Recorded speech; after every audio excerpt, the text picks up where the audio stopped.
Well, good morning. How's everyone doing today? I can say y'all here, huh? Just want to make sure I know where I'm at. Psalm chapter 23, we're going to be in verses 1 through 4 today, just 4 verses. So I'll read this. The Lord is my shepherd. I have what I need. He lets me lie down in green pastures. He leads me beside quiet waters. He renews my life. He leads me along the right paths for his name's sake.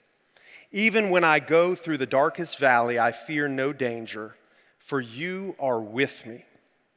Your rod and your staff, they comfort me. When I was a kid, I remember my mom is from Milwaukee, my dad from New Orleans, but I grew up down south where my dad is from, and we would drive every summer.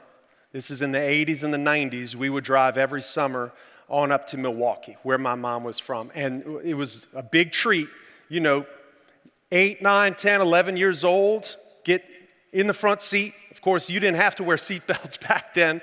This is when minivans were equipped with ashtrays and cigarette lighters back in the day. You didn't have much to do. And so what we did, if I sat in the front seat, me or one of my 2 brothers, we would be the navigator for my mom with an old school map. My dad would fly up to meet us so he could take less days off. We would just make a road trip all the way up to Milwaukee. And I remember opening that map year after year up in the front seat and telling my mom, hey, this is the next stop, or this is the next interstate that we need to hop onto, or that exit that we normally like to go on, it's coming up soon.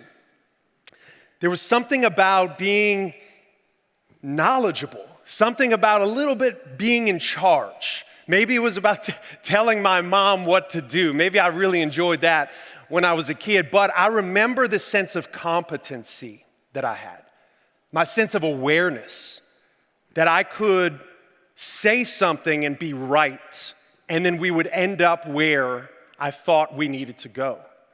And that grew with me.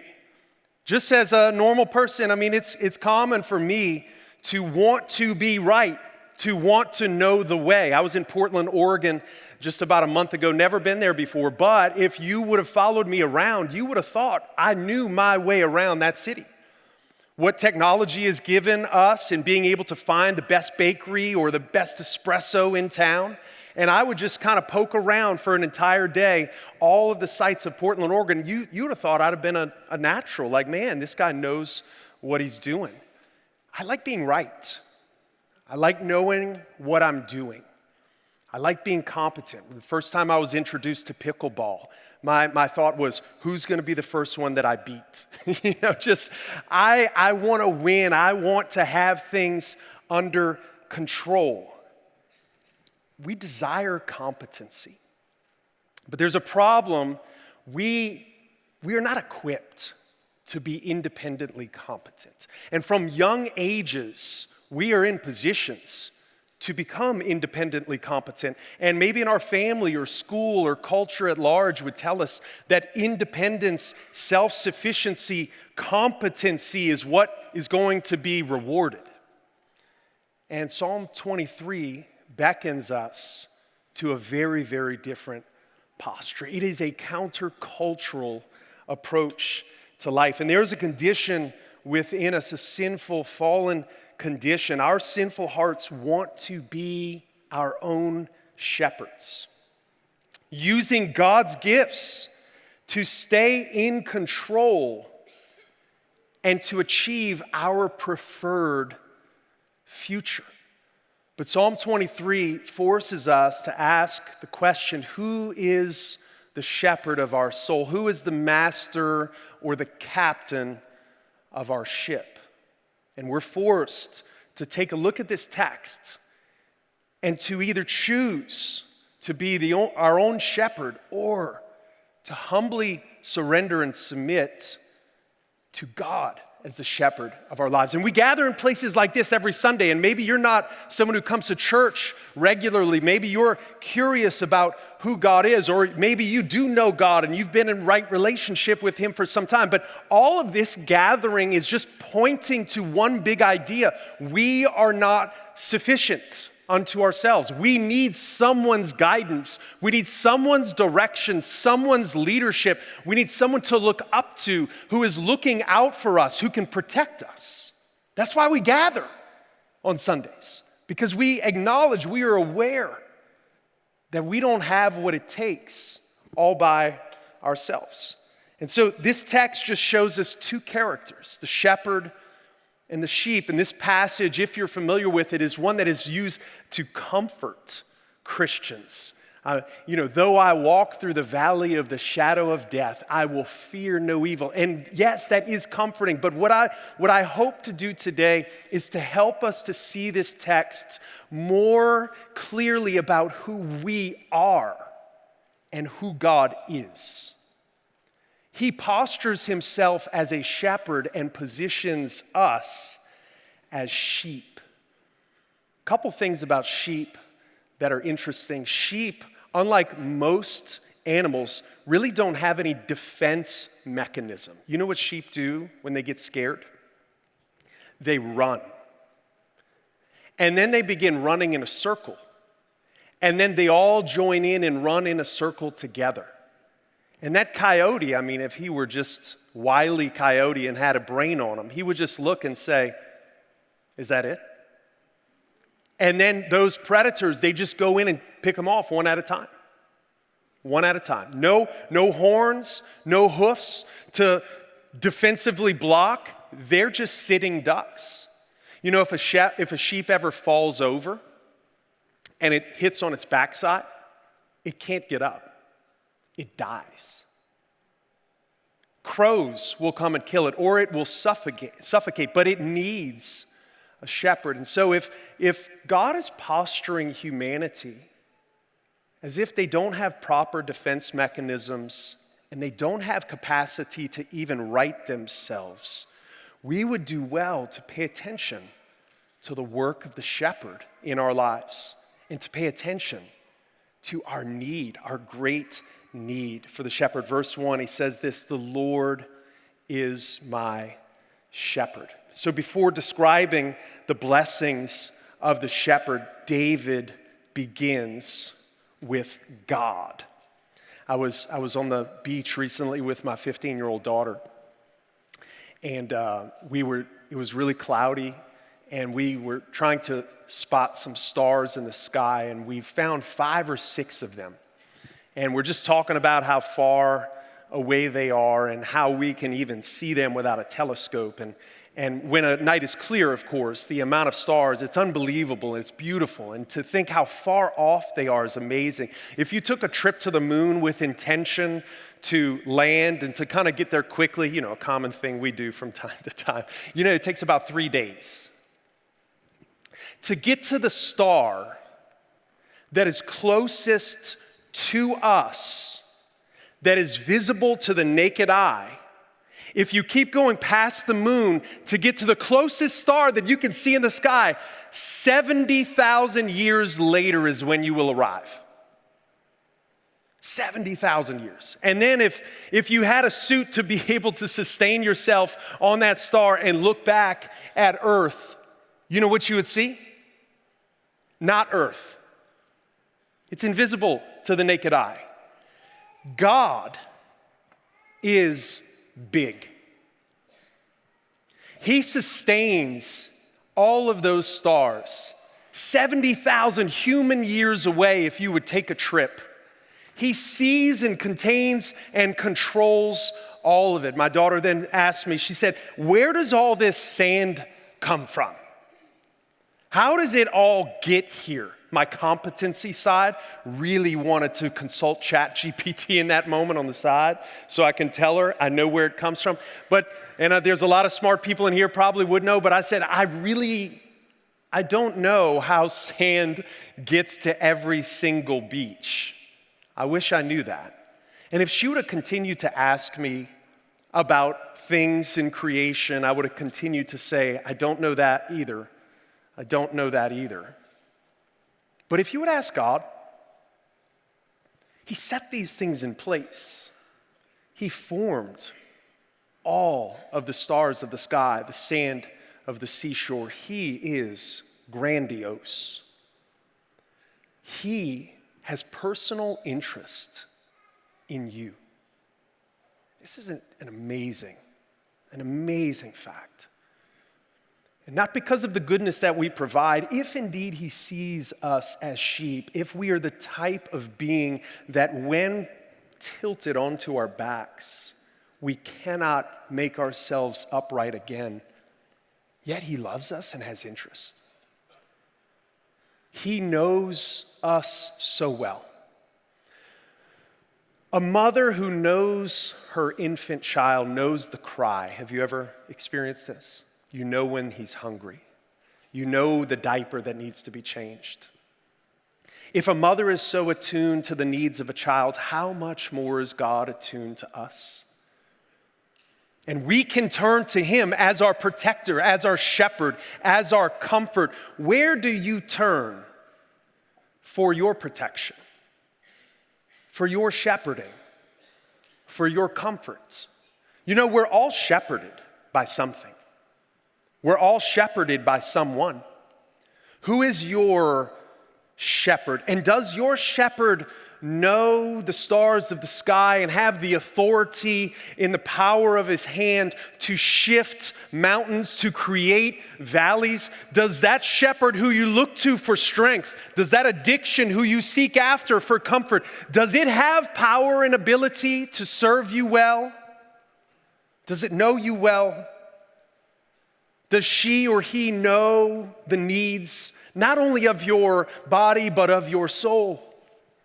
Oh, God is our shepherd, and it is good news that he is not just any old shepherd, but he is all powerful, all knowing, and all present at all times, looking after the one, you, me.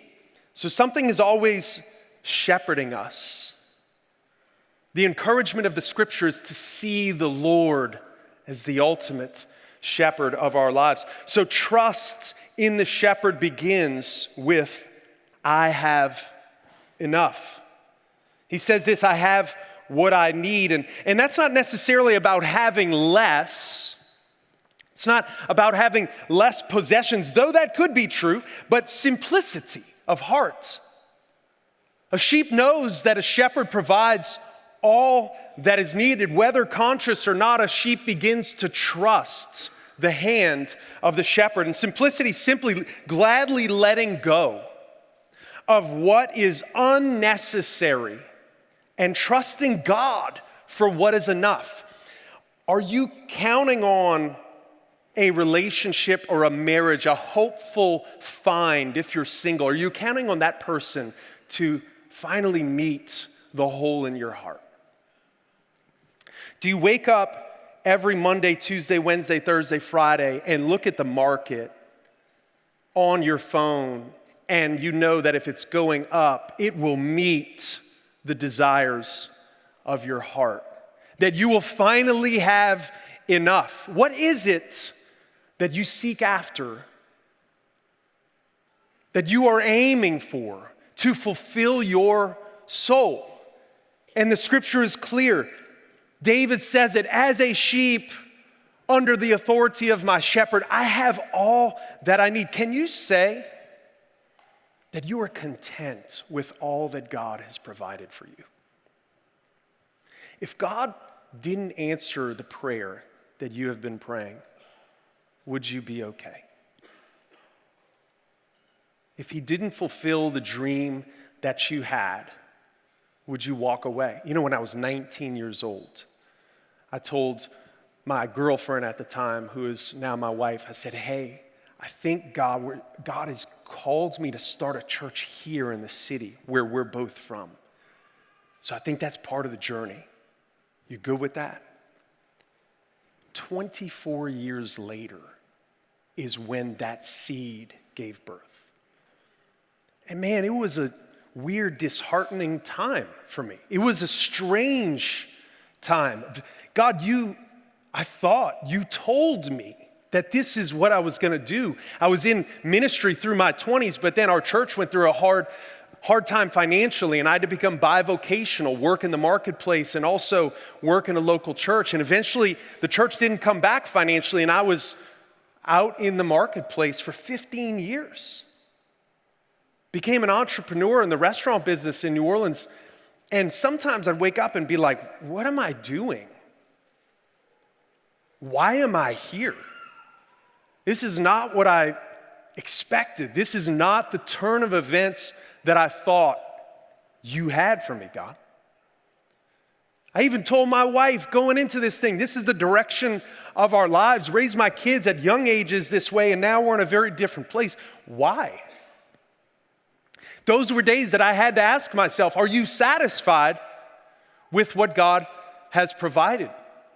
And we all have our own stories of what that looks like. If we could all stand up here on stage and talk about the many disappointments or curiosities that we might have and how life has not turned out exactly the way we had hoped it would, we could also then follow up and say, and I trust my shepherd that he knows the path more than I do. Or we might say, I can't believe he would do that to me. Where are you today? Do you have all that you need? I found when I became an entrepreneur, we built one restaurant, and I found something in my heart lurking like very quickly saying, what's next? It was successful. It was like, well, let's go do another one. It wasn't even a second thought. And then we built another one, and then, well, now what? Well, let's go do another one.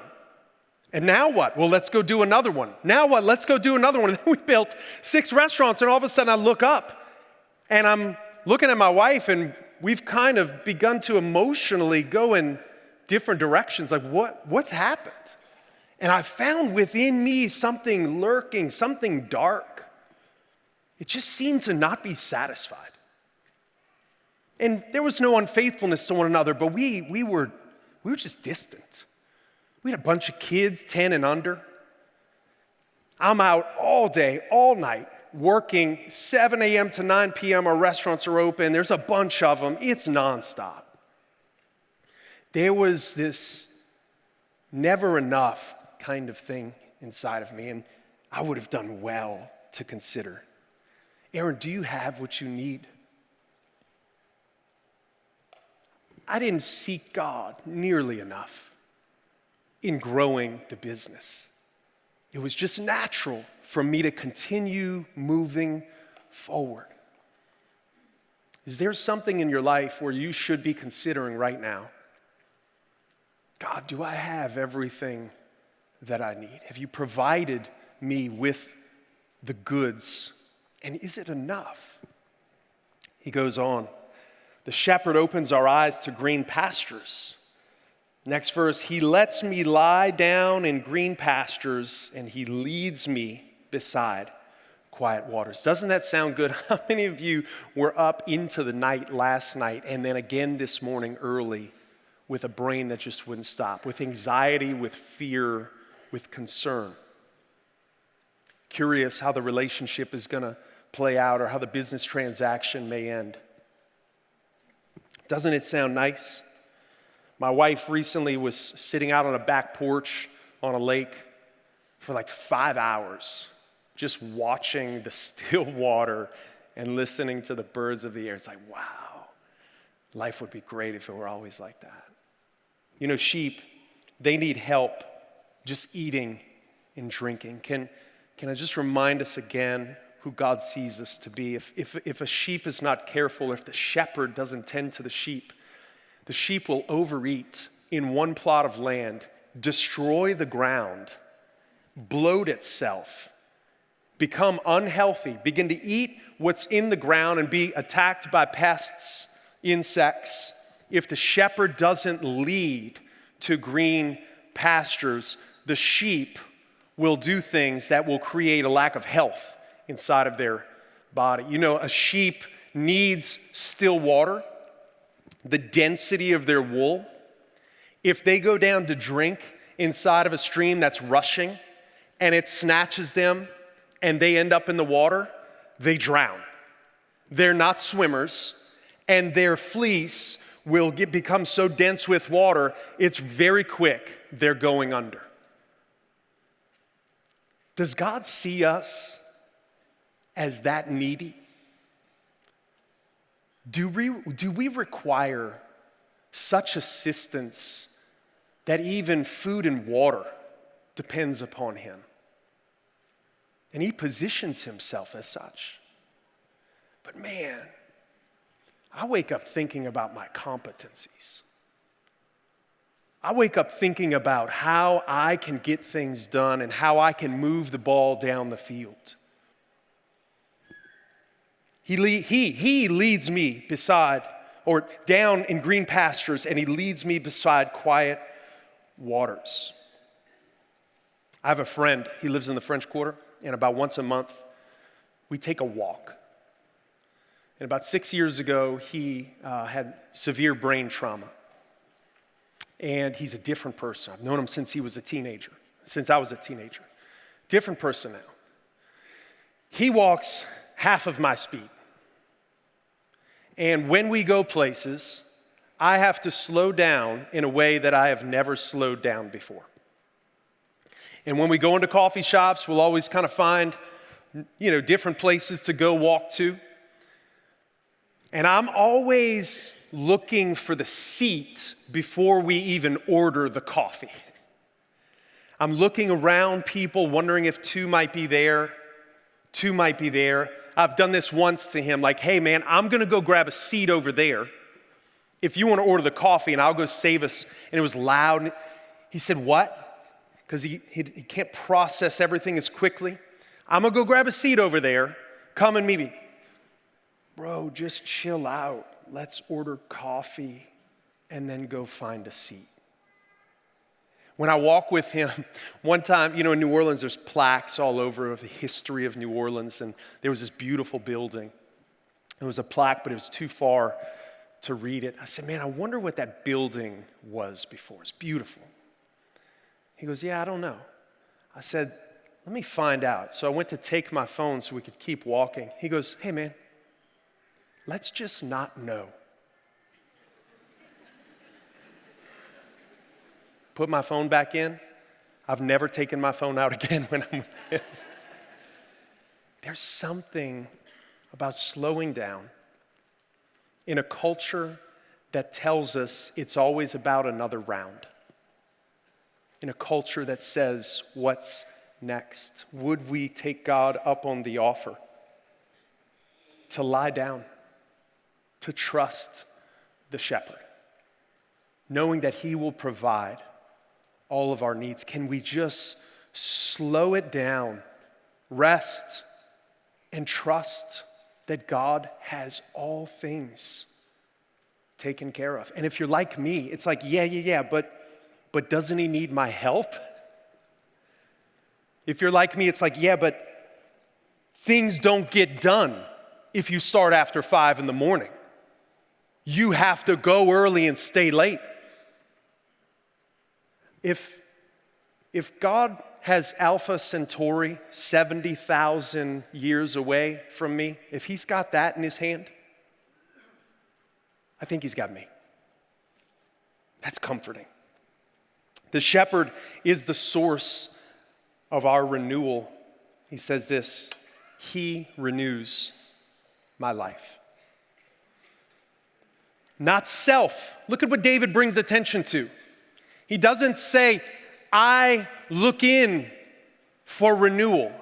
He doesn't say, I look for money for renewal. He doesn't say, I just need a vacation and then I will be renewed. Or I just need a day away from all of these kids and then I will be renewed. He says, no, the shepherd renews me. There's this verse that the psalmist tells us, oh, my soul, why are you cast down? Hope in God. You know what it's called when the sheep ends up on its back? The sheep is cast. Oh, my soul, why are you cast down? Hope in God. You know where our renewal comes from? You know where our right side up comes from?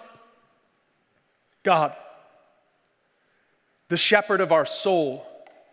When you wake up in the morning, where do you go for renewal? What's your habit?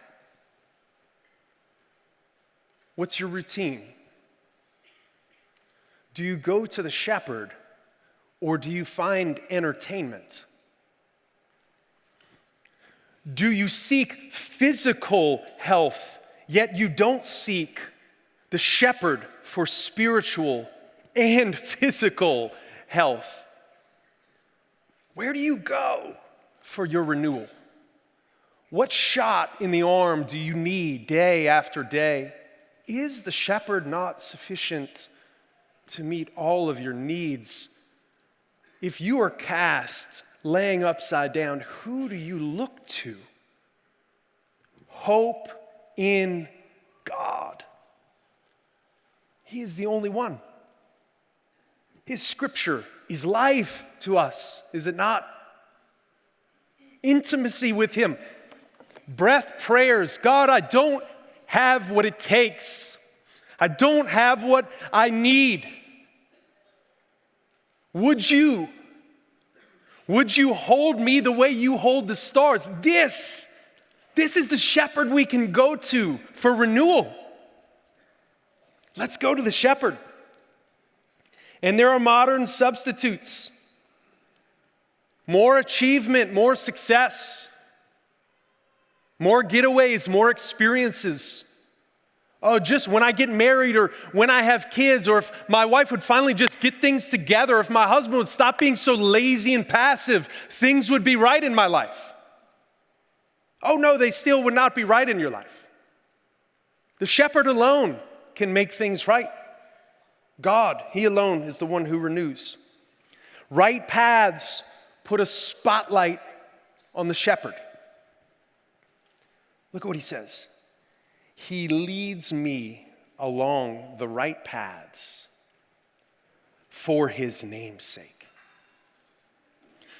When sheep are left to themselves, what they do is they travel the same way, and they create ruts and gullies.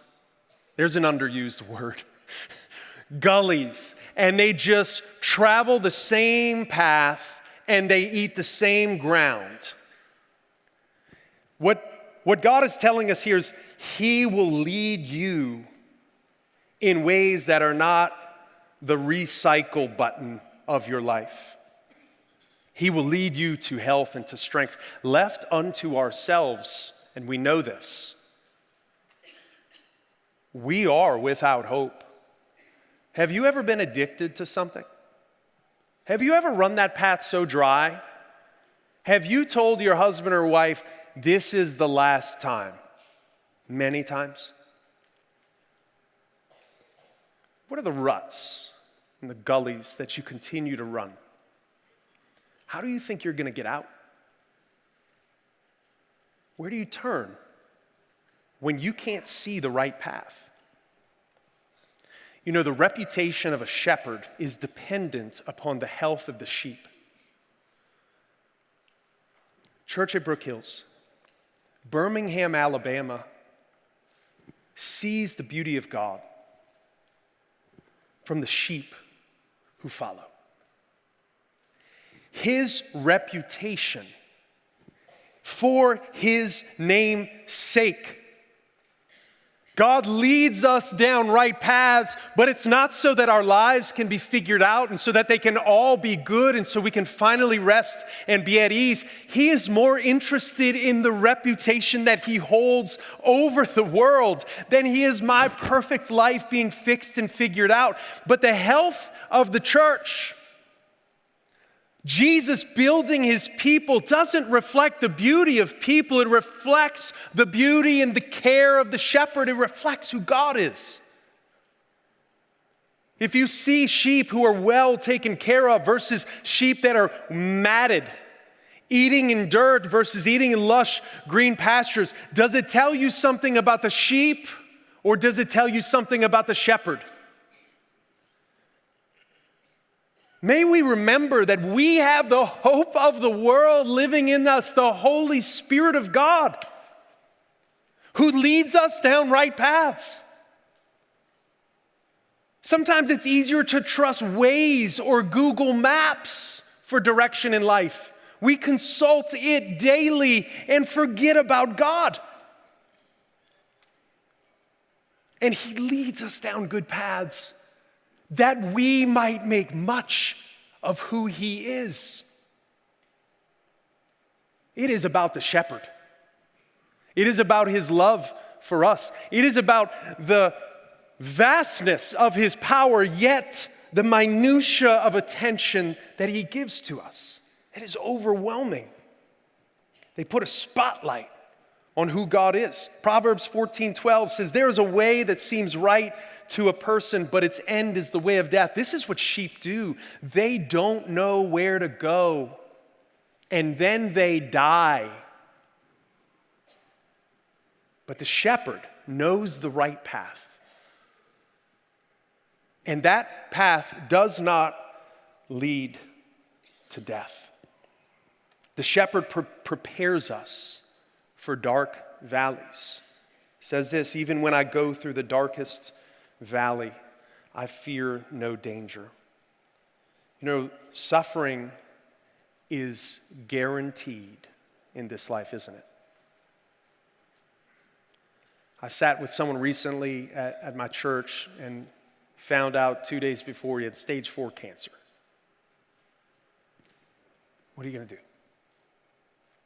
Just started coming to our church a couple months ago. Not a follower of Jesus. Not growing up in church. God brings him to the church. Begins doing a serious work in his heart. What he didn't know is that cancer was spreading in his body. What he didn't know is that he was going to be given a diagnosis that within the next 5 years, you kind of can guarantee that 92% of you out there with this kind of cancer will be dead. Where do you think he will look for his hope?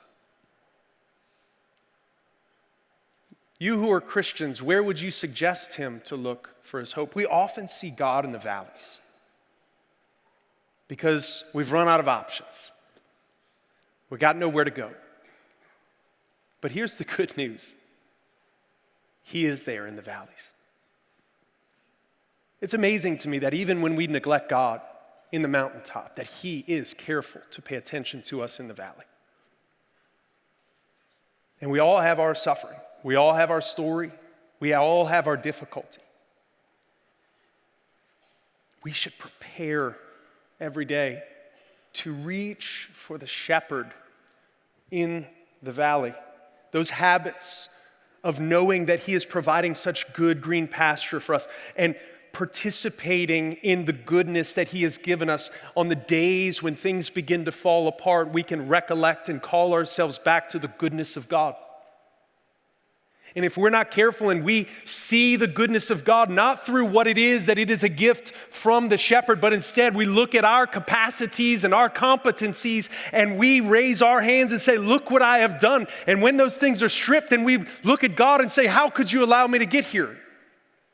Have you ever known anyone who's walked away in the middle of the valley? May we be a people who see God and his provision at all times for us in such a way that when we get to places that are dark, we do not fear because we know the goodness of the shepherd. We have walked with him. We have rejoiced in him. We have thanked him day after day after day for all of the good things that he has given us, recognizing that these have not come from our own hands. We have not built this comprehensive, successful life. We have not oriented our children in such a way that they will now have paths of gold. That is not our responsibility. It is God. And when we recognize that God is with us in the green pastures and God is with us in the valleys, we can say, come what may, I have the shepherd. I was never dependent on the good gifts. I was always dependent upon the shepherd. And so when the good gifts, when they're washed away, I still have the treasure. I still have what is of most value. Our greatest comfort is the presence of the shepherd. He says this lastly, for you are with me. Your rod and your staff, they comfort me. God himself, not his provision or his protection, God himself is our deepest comfort, isn't he? God is our deepest comfort. And Jesus says this as we're closing, John chapter 10, verse 11. He says this, look at this, I am the good shepherd. The good shepherd lays down his life for the sheep. The hired hand, since he is not the shepherd and doesn't own the sheep, he leaves them and runs away when he sees a wolf coming. The wolf then snatches and scatters them. This happens because he is a hired hand and doesn't care about the sheep. I am the good shepherd, Jesus says this. I know my own, and my own know me. Just as the Father knows me, and I know the Father, I lay down my life for the sheep. Jesus is the shepherd of our souls. Let's remember that God did not stay invisible among the stars. He is not some far off, where is he? Did he spin the world like a top and let it go? Oh no. He came to show us the work of the shepherd. And the work of the shepherd is to lay down his life for the good of the sheep. And Jesus takes upon himself the punishment that we rightly deserve. Though we, like sheep, have gone astray, the scripture says, we have all chosen our own path. We don't herd up. We don't flock up. We don't go to the shepherd by nature. We have found our own way. And the shepherd comes to find us. And this is what Jesus has done. And this is why we worship. This is why we respond. This is why we give ourselves wholly to him. This is why when there's 24-year gaps of dreams and visions, this is why when things don't work out the way we anticipated, we look to Christ as our sufficiency. He has given us all things, hasn't he? He has given us life eternal. May we be a people who daily look to the shepherd.